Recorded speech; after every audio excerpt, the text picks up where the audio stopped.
Appreciate your company this far, and if you just tuned in, this is Y254 News Highlights, where tonight we are talking about effects of sexual assault, and that's generally on gender-based violence. Now we just move straight to our conversation tonight. Good evening, ladies and gentlemen. Good evening. You had a good day? I had a good day. Yeah, I would like to begin with you, Peter. There are so many things that happen after someone has been assaulted sexually, be it a man or a lady. And now, what should one do after you've been sexually assaulted? First things first. The most important thing that one needs to do is to report the case to the police, because sexual assault is a crime and is punishable under the Sexual Offences Act of 2006. So you need to report to the police before you come to the hostel. Yeah, that's true. All right. Now, after someone has been sexually assaulted, when they come to the hospital, I would love to hear the journey of this victim or the survivor. Fine. Just to mention, it is important that when you are sexually assaulted, there are some things that we recommend that you should not do for us to get adequate evidence to build up your case. Because sexual assault, as you said, it's still an allegation and still until proven in the court of law. Yes. We recommend that you should not change your clothing. You should report to the police immediately, but don't change your clothing. You should not wash. You should not bathe. Where wash, I mean, if during the act you fell down and there was some dust around you or mud, you should not wash them. You should not take bath. You should not brush. You should not eat anything. Then you proceed to the hostel. Yes. At the hostel, we will get the history of what happened, the detailed story of what happened. We will have it down. Then we will do physical examination to ascertain what you're saying, where we look at you from head to toe, look at the clothing you're putting on. Then we will go down to the part where you are molested. If it was an oral sex, if it was anal sex, if it was vaginal penetration, we will do the relevant examination. During this examination, we will get some samples that will be analyzed in the lab in order for us to justify your allegations, the allegations you're presenting. Again, we will do baseline tests that include, if it was vaginal penetration, we will do tests like HIV test. We will do pregnancy test. We will do urine analysis, again to check if there is any UTI. Then after that, we will do forensic, where we take some sample for forensic analysis, the DNA. After that, there's some treatment that will initiate immediately. The treatment include the medical, that if the HIV is negative, we will give you PEP, pre-exposure prophylaxis. We will also give you emergency pills to prevent you from being pregnant. Then we'll do psychological analysis to ascertain that you are psychologically fit. We will also do urine toxicology to check at the time you are presenting. You've not eaten anything. Were you under the influence of, were you intoxicated? Okay. Then we will send you to, after doing all this, we will now hand you over to the counselors. Yes. Who will work with you, Yeah. and the psychologist who will talk to you, because it is a trauma. There's likelihood that you may develop trauma if you're not well. Yes. If there's a condition called PTSD, you may develop it in case you're not well psychologically counseled. True. All right. Now, I want to come to Shalene.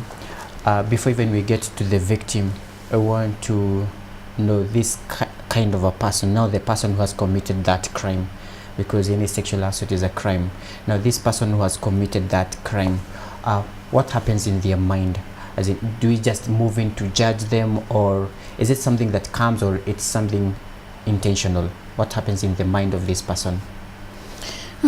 Okay, to answer your question, there are very many factors that could lead someone to become violent in that magnitude. One of them could be the environment that you've come from and nurture. Sorry, if you've been brought up in an environment where there has been violence before, violence of a sexual nature, then you'll grow up thinking that probably this is okay. But even though there is a lot of discussion about it and notions that say that sexual violence is wrong, it's a crime, then we move into your psychology. Where do you derive pleasure from? Because the type of crime that you commit, do you enjoy doing it? Or is it something you've been forced to do? In most cases, if you're forced to commit a crime, then it speaks to who you are as a person. But if you're intentionally wanting to commit a crime, in the cases of rape, for example, this is something that you want to do, which means you derive pleasure from taking power from somebody else. And we also need to mention that the type of rape will also vary. Is it rape where the victim is conscious and they are fighting back?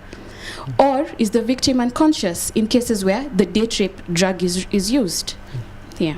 Now, these two different scenarios where the victim is fighting back, is that now, how now do you determine that this person intended really to do this?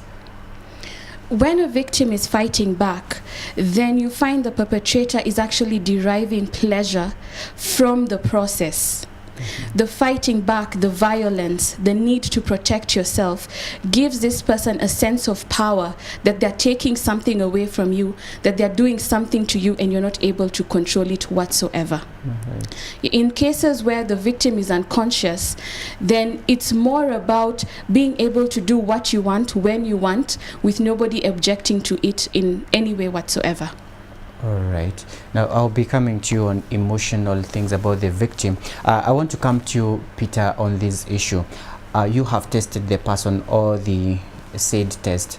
Now, before even we get to physical problems that this person could have undergone, how do you determine really this was rape and it was not pleasure? Because it happens many times you hear, no, we had gone for fun, what. It was never rape. How do you determine this was really rape? That's a very good question. At times it becomes very hard to isolate whether this is a forceful penetration or there was consent. That depends with the history. Remember I said this is the patient or the client need to come the way they were. From the physical assessment, your clothes are normal, there is no bruise. If we look at the genitalia, things are okay, and you are claiming that you've been raped. And that is why there is investigation. Now on our side we'll say if there is no bruising at that moment of examination, we won't say that we won't conclude that this was a rape. Yeah. It is the work of the judge to get our evidence and the evidence from the police to come up with the diagnosis of rape. But as we give what we saw at the time we saw the client and the history and the lab assessment that has been done. Yes. Yes, so it is not us to make that diagnosis of rape. It is upon the judge with the evidence presented. Yes. Was this really rape or it was just a consent? Yeah. Because there are some people who are also malicious. True. Yes. True. Yeah. Now, we are almost out of our time, but I want to hear what are some of the physical effects that a person undergoes after they are sexually assaulted physically. Fine.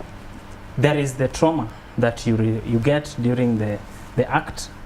You can get the trauma, the physical, but there is also infections that you're likely to get because you're the other person, you're not sure of their status. You can get sexually transmitted infections like the HIV that I mentioned earlier, other STIs or STDs, and that's why we recommend that even after the initial contact, we still need to see you so that we follow you up for other STIs. Yes. We need to follow you up for pregnancy, because the pregnancy, we don't get pregnant immediately. Yes, so we need to follow you up on that. By and large is the psychological part of aspect of it that has been mentioned. And that's why I want to bring in Charlene. Now, a victim must come, and this will extend even to the family members. Now, I want you to tell us the journey of a victim who comes now to you, who needs now this counseling, how to cope now with the situation, because I understand they get to a place of self-blame and self-denial. Others would want to commit suicide, and mentally they are not okay. So how do you deal with them, and how do they get to come back to their normal state even after it has happened? Okay. When a victim comes in, usually the first emotion they present is shock and disbelief. They can't believe what has happened to them. They're not able to cope with it at that particular point, and they have a lot of trouble going back into society and living their normal lives again. So what they do is they isolate themselves from society. They pull away. They don't want to talk to anyone. They want to be left alone. They want to cry and just let it out. So for such, when they come in presenting that, we let them process the emotion.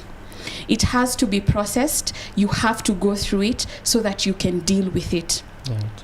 So if you're not able to successfully process and get through it and pass through, then you find you start falling or slipping into depression, where now it becomes hard for you to even get out of bed for months on end. You don't want to talk to anybody. Things that you were interested in, you're no longer interested in. And the more you're unable to cope, the more you're unable to deal, then you find you start to feel helpless, powerless, you're angry, and you start to try to make sense of what happened to you. Why did it happen to me? Was it my fault? Was it somebody else's fault? And unfortunately, the most common coping mechanism that most people use is they blame themselves. They say, if I was not there, then probably this would not have happened. If I would have not done this, then probably it would not have happened. But the most important thing for people to know is when you're raped, it has nothing to do with you and everything to do with the person who committed the crime, the person who hurt you. They are the ones who targeted you. They're the ones who planned to do whatever it is they wanted to do to you. And you were not in control. So how do you take back this control? Because this person has made you feel powerless. They've made you feel like, they can do whatever they want to you and there's nothing you can do about it. So the most important and crucial step is to empower that person to feel like they can take back control of their life. They can take back power. They have a right to live. They have a right to enjoy themselves. True. And in this process, that's where the family comes in. Support networks come in. Of course, the family is going to be angry. They're also going to be in shock. They're going to be in disbelief. But all the stages that the victim goes through, the family has to be there to help them, hold their hand, and constantly remind them, you know what? Something bad happened to you, but it's not the end of your life. You can stand up again.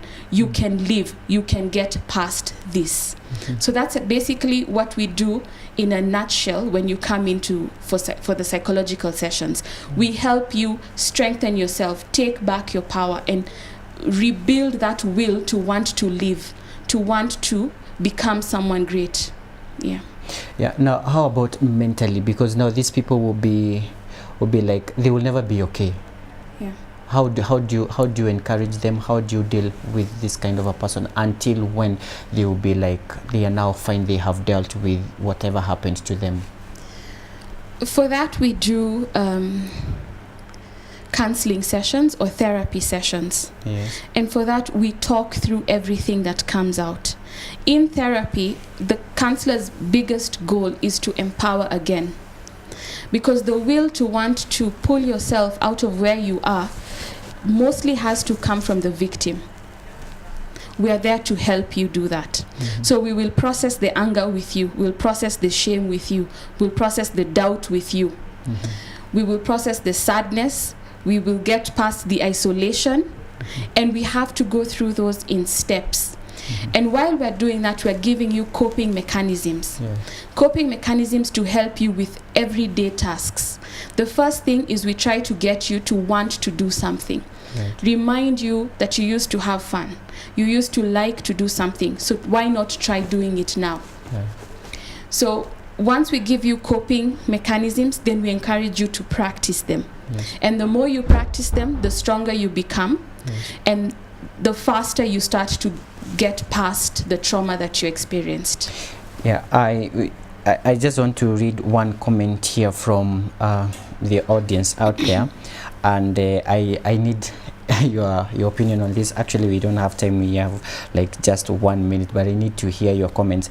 Like, we all remember what happened with Moi girls. This is a story that has brought a lot of controversy.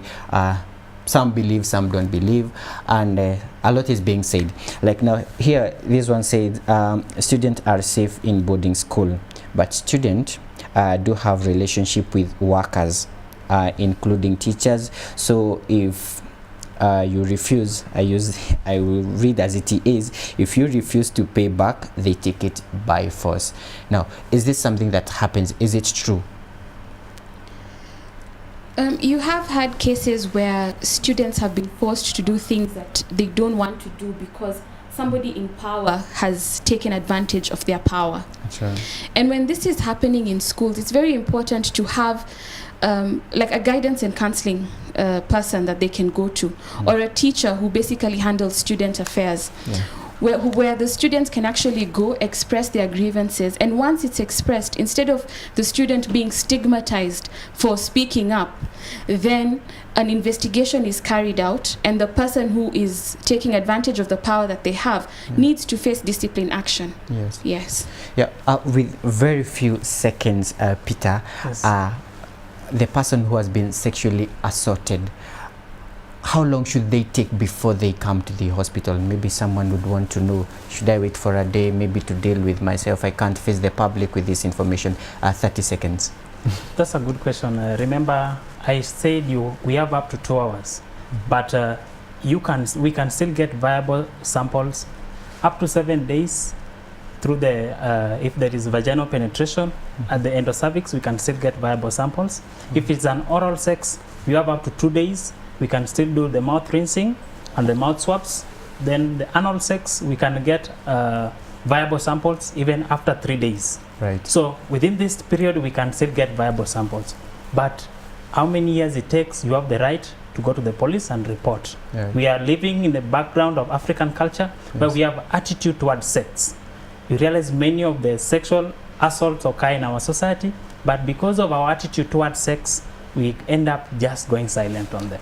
All right, thank you so much for coming and sharing with us this very important information. And maybe 1 point from you, your last word to the audience. Yes, you may just face the camera. Okay. Unfortunately, there are so many unreported cases of rape out there in our country today. I would like to encourage every single person, male or female, if you have experienced gender-based violence, speak out, because your voice is one step closer to stopping this menace. All right, they have been my guest Charlene the News and a psychologist and clinician Peter Okumu. Back home, thank you so much for keeping it Y254. Without further ado, I wrap it here. My name is Dereva Hilary. Have a good night.